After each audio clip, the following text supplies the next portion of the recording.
द्राविड उत्कल गंगा है, मैं उस देश की नागरिक हूँ। सात समंदर पर परदेशियों को भी अपने ब्रदर एंड सिस्टर कहकर बुलाता है। भारतवर्ष कहलाता है, भारतवर्ष कहलाता है। ಇಂದು ಭಾರತದ ಸಂವಿಧಾನದ ಶಿಲ್ಪಿ ಮತ್ತು ಸಾಮಾಜಿಕ ನ್ಯಾಯದ ನಾಯಕ ಅಷ್ಟೇ ಅಲ್ಲದೆ ಅಸಮಾನತೆಯ ವಿರುದ್ಧ ಹೋರಾಡಿದ ಮಹಾನ್ ನಾಯಕ ಡಾಕ್ಟರ್ BR ಅಂಬೇಡ್ಕರ್ ಅವರ ಪಾದಗಳಿಗೆ ನನ್ನ ಅನಂತ ಕೋಟಿಯ ನಮಸ್ಕಾರಗಳನ್ನು ತಿಳಿಸ್ತೇನೆ. ಮೊದಲನೆಯದಾಗಿ ಇಂದು ಪ್ರಜಾಪ್ರಭುತ್ವದಲ್ಲಿ ಮತದಾನದ ಮಹತ್ವದ ಕುರಿತು ನನ್ನ ಚಿಂತನೆಗಳನ್ನು ತಮ್ಮೊಂದಿಗೆ ಹಂಚಿಕೊಳ್ಳಲು ಇಚ್ಛಿಸುತ್ತೇನೆ. ಹಾಗಾದ್ರೆ ಪ್ರಜಾಪ್ರಭುತ್ವ ಅಂದ್ರೆ ಏನು? ಭಾರತ ಅನೇಕ ಜನಾಂಗಗಳು ಪಂಗಡಗಳು ಇರುವಂತಹ ಒಂದು ವಿಶಾಲವಾದ ರಾಷ್ಟ್ರ. ಇಲ್ಲಿ ವಿವಿಧ ಭಾಷೆ, ಜಾತಿ, ಧರ್ಮ, ಸಂಸ್ಕೃತಿಗಳ ಜನರು ತಮ್ಮ ತಮ್ಮ ವಿವಿಧತೆಯನ್ನ ತೊರೆದು ನಾವೆಲ್ಲರೂ ಭಾರತೀಯರು ಎಂದು ಜೀವಿಸುತ್ತಿದ್ದಾರೆ. ಇದೇ ವಿವಿಧತೆಯಲ್ಲಿ ಏಕತೆ. ಇಂಥ ಭಾರತದಲ್ಲಿ ಪ್ರಜಾಪ್ರಭುತ್ವ ವ್ಯವಸ್ಥೆ ಎಂಬುದು ಅತ್ಯಂತ ಮಹತ್ವದ ಸ್ಥಾನವನ್ನ ಪಡೆದುಕೊಂಡಿದೆ. ಹಾಗಾದ್ರೆ ಪ್ರಜಾಪ್ರಭುತ್ವ ಅಂದ್ರೆ ಪ್ರಜೆಗಳಿಂದ ಪ್ರಜೆಗಳಿಗಾಗಿ ಪ್ರಜೆಗಳಿಗೋಸ್ಕರ ಇರುವ ಸರ್ಕಾರವನ್ನ ಪ್ರಜಾಪ್ರಭುತ್ವ ಅಂತ ಹೇಳಿ ಕರೆಯುತ್ತೇವೆ. ಈ ವಾಕ್ಯವನ್ನ ಅಬ್ರಹಾಂ ಲಿಂಕನ್, ಗ್ರೀಕ್ ನ ಮಾಜಿ ಅಧ್ಯಕ್ಷರಾಗಿರುವ ಅಬ್ರಹಾಂ ಲಿಂಕನ್ ರವರು government of the people, by the people and for the people ಎಂಬ ವ್ಯಾಖ್ಯೆಯನ್ನ ನೀಡ್ತಾರೆ. ಅಷ್ಟೇ ಅಲ್ಲದೆ ಈ ಪ್ರಜಾಪ್ರಭುತ್ವ ವ್ಯವಸ್ಥೆಗೆ ಮತದಾನ ಮತ್ತು ಚುನಾವಣೆ ಒಂದೇ ನಾಣ್ಯದ ಎರಡು ಮುಖಗಳಿದ್ದಂತೆ ಅಂತ ಹೇಳ್ತೇವೆ.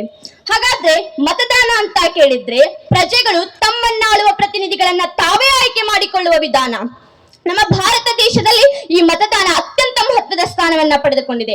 ಆದ್ದರಿಂದಲೇ ಕೆಲವು ಸಮಾಜ ಸುಧಾರಕರಾಗಿರಬಹುದು, ಅಷ್ಟೇ ಅಲ್ಲದೆ ಕೆಲವು ಬುದ್ಧಿಜೀವಿಗಳು ಹೇಳ್ತಾರೆ ಈ ಒಂದು ಮತಪತ್ರವೆಂಬುದು ಒಂದು ಬಂದೂಕಿನ ಬುಲೆಟ್ಗಿಂತ ಹೆಚ್ಚು ಬಲಾಢ್ಯ ಅಂತ ಹೇಳಿ.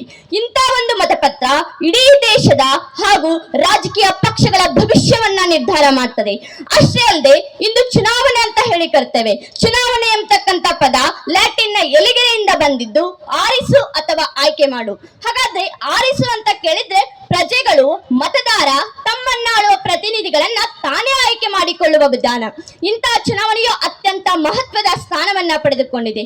ಅಷ್ಟೇ ಅಲ್ಲದೆ ಇನ್ನು ನಮ್ಮ ಭಾರತ ದೇಶದಲ್ಲಿ ನಾವು ಬಳಸ್ತಕ್ಕಂತ ಬ್ಯಾಲೆಟ್ ಪೇಪರ್ ಅಂತ ಹೇಳಿ ಕರೆಯುತ್ತೇವೆ. ಇದು ಅತ್ಯಂತ ಮಹತ್ವದ ಸ್ಥಾನವನ್ನ ಪಡೆದುಕೊಂಡಿದೆ. ಕಾರಣ ಇದು ಒಂದು ಶಸ್ತ್ರಾಸ್ತ್ರ ಮತ್ತು ಆಯುಧ ಅಂತ ಹೇಳಿ ಕರೆಯುತ್ತೇವೆ. ಒಂದು ಹನಿ ರಕ್ತವನ್ನ ಕೂಡ ಚೆಲ್ಲದೆ ಇಡೀ ದೇಶದ ಭವಿಷ್ಯವನ್ನ ನಿರ್ಧಾರ ಮಾಡತಕ್ಕಂಥದ್ದು ಅದು ಬ್ಯಾಲೆಟ್ ಪೇಪರ್ ಅಂತ ಹೇಳಿ ಕರೆಯುತ್ತೇವೆ. ಅದಕ್ಕೆ ನಾನು ನಿಮ್ಗೆ ಕೊಟ್ಟಿರ್ತಕ್ಕಂತ ಒಂದು ಸಂದೇಶ ಏನು ಅಂತ ಕೇಳಿದ್ರೆ, ಮತದಾನದ ಮಹತ್ವ ಅರಿತವನಿಗೆ ಗೊತ್ತು, ಸದೃಢ ದೇಶ ನಿರ್ಮಾಣದ ಗಮ್ಮತ್ತು. ಮತದಾನದ ಮಹತ್ವ ಅರಿತವನಿಗೆ ಗೊತ್ತು, ಚುನಾವಣೆ ಸಮೀಪಿಸಿದಾಗಲೇ ಅದರ ಗತ್ತು ಗಮ್ಮತ್ತು. ಸದೃಢ ದೇಶ ನಿರ್ಮಾಣಕ್ಕೆ ಬಳಸಿ ತಾಕತ್ತು. ಸರಿಯಾದ ಮತ ಬೀಜವ ಬಿತ್ತು, ಹುಳುಕು ಬೀಜವ ಬಿತ್ತಿರೆ ಮತ್ತೆ 5 ವರ್ಷ ತಪ್ಪದು ಆಪತ್ತು, ತಪ್ಪದು ಆಪತ್ತು ಅಂತ ಹೇಳ್ತಾ ನಾ ಈ ವೇದಿಕೆ ಮೇಲೆ ಬಂದು ಮಾತನಾಡಲಿಕ್ಕೆ ಕಾರಣವಾಗಿರುವ ನಮ್ಮ ಕಾಲೇಜಿನ ಪ್ರಾಚಾರ್ಯರು ಇದನ್ನು ಅರಿತುಕೊಳ್ಳಬೇಕು. ಆದರೆ ಪ್ರಸ್ತುತ ದಿನಮಾನಗಳಲ್ಲಿ ಮತದಾನವು ತನ್ನ ಮಹತ್ವವನ್ನು ಕಳೆದುಕೊಳ್ಳುತ್ತಿದೆ. ರಾಷ್ಟ್ರಕ್ಕೆ ಒಳ್ಳೆಯ ವ್ಯಕ್ತಿ, ಒಳ್ಳೆಯ ಸರ್ಕಾರವನ್ನು ನೀಡುವ ಪ್ರಜಾಪ್ರಭುತ್ವ ಇಂದು ಜಾತೀಯತೆ, ಹಣದಾಸೆ, ಧಾರ್ಮಿಕ ಅಂಧ ಅಭಿಮಾನಗಳಂತಹ ಕಾರಣಗಳಿಂದ ಮತದಾರರು ತಮ್ಮ ಮತದಾನದ ನೈಜ ಮೌಲ್ಯವನ್ನು ಕಳೆಯುತ್ತಿದ್ದಾರೆ. ಮತದಾನವು ಒಂದು ಹಕ್ಕು ಅಥವಾ ಕರ್ತವ್ಯವಾಗಿರಬೇಕೇ ಹೊರತು ಮತಗಳನ್ನು ಮಾರಿಕೊಳ್ಳುವ ವಸ್ತುವಾಗಬಾರದು. ಏಕೆಂದರೆ ಒಂದೇ ಒಂದು ಮತವೂ ಕೂಡ ಒಬ್ಬ ಸಮರ್ಥ ವ್ಯಕ್ತಿಯನ್ನು ಚುನಾವಣೆಯಲ್ಲಿ ಸೋಲಿಸಿ ಅಸಮರ್ಥ ವ್ಯಕ್ತಿಯ ಗೆಲುವಿಗೆ ಕಾರಣವಾಗುತ್ತದೆ. ಪ್ರಸ್ತುತ ದಿನಮಾನಗಳಲ್ಲಿ ರಾಜಕೀಯ ಪಕ್ಷಗಳು ಮತದಾರರಿಗೆ ಹಣ, ಊಟ, ಮದ್ಯಗಳಂತಹ ಕ್ಷಣಿಕ ಆಮಿಷಗಳನ್ನು ತೋರಿಸಿ ಮತದಾರರ ಹಕ್ಕು ಹಾಗೂ ಆಯ್ಕೆಗಳನ್ನು ತಮ್ಮ ಆಯ್ಕೆಗಳನ್ನಾಗಿ ಮಾಡಿಕೊಳ್ಳುತ್ತಿದ್ದಾರೆ. ಕೇವಲ ಅನಕ್ಷರಸ್ಥ ಜನರು ಅಷ್ಟೇ ಅಲ್ಲದೆ ಪ್ರಜ್ಞಾವಂತ ಸುಶಿಕ್ಷಿತ ಜನರೂ ಸಹ ಈ ರಾಜಕೀಯ ಪಕ್ಷಗಳ ಕ್ಷಣಿಕ ಆಮಿಷಗಳಿಗೆ ಬಲಿಯಾಗುತ್ತಿರುವುದು ನಿಜಕ್ಕೂ ದುರ್ದೈವದ ಸಂಗತಿ. ಆದ್ದರಿಂದಲೇ ಪ್ರತಿಯೊಬ್ಬ ಪ್ರಜೆಯೂ ಸಹ ತನ್ನ ಮತದಾನದ ನೈಜ ಮೌಲ್ಯವನ್ನು ಮನದಟ್ಟು ಮಾಡಿಕೊಂಡು ಮತದಾನವನ್ನು ಮಾಡಬೇಕು. ನನ್ನ ಒಂದು ಮತದಿಂದ ಏನಾಗುತ್ತದೆ ಅಥವಾ ಮತದಾನ ದಿನದ ರಜೆಯನ್ನು ವಿಶ್ರಾಂತಿಗೆಂದು ಉಪಯೋಗಿಸಬಹುದು ಎಂಬ ಮನೋಭಾವದಿಂದ ಹೊರಗೆ ಬಂದು ಪ್ರತಿಯೊಬ್ಬರೂ ಸಹ ನನ್ನ ಮತ ನನ್ನ ಹಕ್ಕು ಎಂಬುದನ್ನು ಅರ್ಥ ಮಾಡಿಕೊಂಡು ಮತದಾನವನ್ನು ಮಾಡಬೇಕು.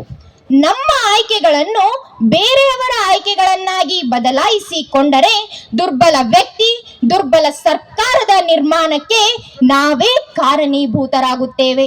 ಇದರಿಂದ ರಾಜ್ಯ ರಾಷ್ಟ್ರಗಳಲ್ಲಿ ಅಭಿವೃದ್ಧಿ ಪರ ಕೆಲಸಗಳು ನಡೆಯದೆ ಅನಭಿವೃದ್ಧಿ, ಅಶಾಂತಿ, ಅರಾಜಕತೆ, ಅಸಹಿಷ್ಣುತೆಗಳಂತಹ ಅವ್ಯವಸ್ಥೆಗಳು ಜನ್ಮ ತಾಳುತ್ತವೆ. ಇದಕ್ಕೆ ಮೂಲ ಕಾರಣ ನಮ್ಮ ಮತದಾನದ ಹಕ್ಕನ್ನು ನಮ್ಮ ಆಯ್ಕೆಗನುಗುಣವಾಗಿ ಮಾಡದೇ ಇರುವುದು. ಆದ್ದರಿಂದಲೇ ಪ್ರತಿಯೊಬ್ಬ ಪ್ರಜೆಗೂ ಸಹ ತನ್ನ ಮತದಾನದ ನೈಜ ಮೌಲ್ಯವನ್ನು ಮನದಟ್ಟು ಮಾಡಿಸುವ ಕಾರ್ಯಕ್ರಮಗಳು ನಡೆಯಬೇಕಿವೆ. ಇದಕ್ಕೆ ಸರ್ಕಾರದ ಹಾಗೂ ಪ್ರಜೆಗಳ ಸಹಭಾಗಿತ್ವ ಅವಶ್ಯಕವಾಗಿದೆ. ಸಮಾನ ಹಕ್ಕು ಕರ್ತವ್ಯಗಳನ್ನು ನಿರೂಪಿಸುವ ಪ್ರಜಾಪ್ರಭುತ್ವ ಅತ್ಯಂತ ಶ್ರೇಷ್ಠ ರಾಜಕೀಯ ವ್ಯವಸ್ಥೆಯಾಗಿದೆ. ಇದನ್ನು ಮೌಲ್ಯಯುತಗೊಳಿಸುವ ಹೊಣೆಗಾರಿಕೆ ಪ್ರತಿಯೊಬ್ಬರ ಮೇಲೂ ಇರುತ್ತದೆ.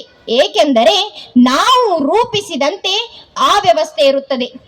ಜರ್ಮನಿಯ ಚಿಂತಕ ಥಾಮಸ್ ಮನ್ ಅವರು ಹೇಳುತ್ತಾರೆ, ಆಧುನಿಕ ಮನುಷ್ಯನ ದೈವ ನಿರ್ಣಯವು ರಾಜಕಾರಣದಿಂದ ಎಂದು. ಮತವನ್ನು ಹಾಕುವ ಅಥವಾ ಹಾಕದೇ ಇರುವ ಎರಡೂ ಹಕ್ಕು ನಮಗಿರುತ್ತದೆ.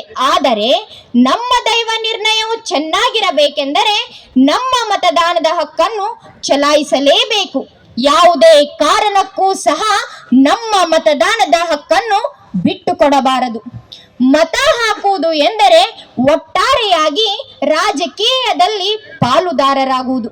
ಪ್ರಜಾಪ್ರಭುತ್ವವೆಂದರೆ ಪ್ರತಿನಿಧಿಗಳು ಬಲಗೊಳ್ಳುವುದಲ್ಲ, ಪ್ರಜೆಗಳು ಬಲಗೊಳ್ಳುವುದು ಎಂಬ ಎಚ್ಚರ ಮತ್ತು ಅರಿವು ಎಲ್ಲರಲ್ಲೂ ಇರಬೇಕು. ಒಟ್ಟಾರೆಯಾಗಿ ಹೇಳಬೇಕೆಂದರೆ ಮತದಾನ ಎಂಬ ಪದದಲ್ಲಿಯೇ ಅದರ ಅರ್ಥ ಅಡಗಿದೆ. ಮತವನ್ನು ದಾನ ಮಾಡುವುದು. ದಾನ ಎಂಬುದಕ್ಕೂ ಶ್ರೇಷ್ಠ ಅರ್ಥವಿದೆ. ಒಂದು ವಸ್ತುವನ್ನು ಯಾವುದೇ ರೀತಿಯಾದ ಪ್ರತಿಫಲಗಳನ್ನು ಬಯಸದೆ ಬೇರೆಯವರಿಗೆ ಕೊಡುವುದಕ್ಕೆ ದಾನ ಎನ್ನುವರು. ದಾನವನ್ನು ಯೋಗ್ಯವಾದ ವ್ಯಕ್ತಿಗೆ ಕೊಡುವುದರಿಂದ ಅದರ ಮೌಲ್ಯ ಹೆಚ್ಚುತ್ತದೆ. ಅದೇ ರೀತಿ ನಮ್ಮ ಮತಗಳನ್ನು ಸಹ ಯೋಗ್ಯ ವ್ಯಕ್ತಿ, ಯೋಗ್ಯ ಸರ್ಕಾರಕ್ಕೆ ದಾನ ಮಾಡುವುದರ ಮೂಲಕ ಉತ್ತಮ ರಾಷ್ಟ್ರ ನಿರ್ಮಾಣದಲ್ಲಿ ಎಲ್ಲರೂ ಕೈ ಜೋಡಿಸೋಣ. ಈ ವರ್ಷದ ಘೋಷವಾಕ್ಯವಾದ ನನ್ನ ಮತ ನನ್ನ ಹಕ್ಕು ಎಂಬುದು ಎಲ್ಲ ಜನರ ಮನೆಗಳಿಗೆ ತಲುಪಿ ಮತದಾನದ ಕುರಿತು ಅವರಿಗಿದ್ದ ನಿರಾಸಕ್ತಿ ಹಾಗೂ ತಪ್ಪು ತಿಳುವಳಿಕೆಗಳನ್ನು ದೂರ ಮಾಡಲಿ ಎಂದು ಹೇಳುತ್ತಾ ಎಲ್ಲರೂ ಒಮ್ಮೆ ಜೋರಾಗಿ ಕೂಗಿ ಹೇಳೋಣ, ನನ್ನ ಮತ ನನ್ನ ಹಕ್ಕು. ಧನ್ಯವಾದಗಳು.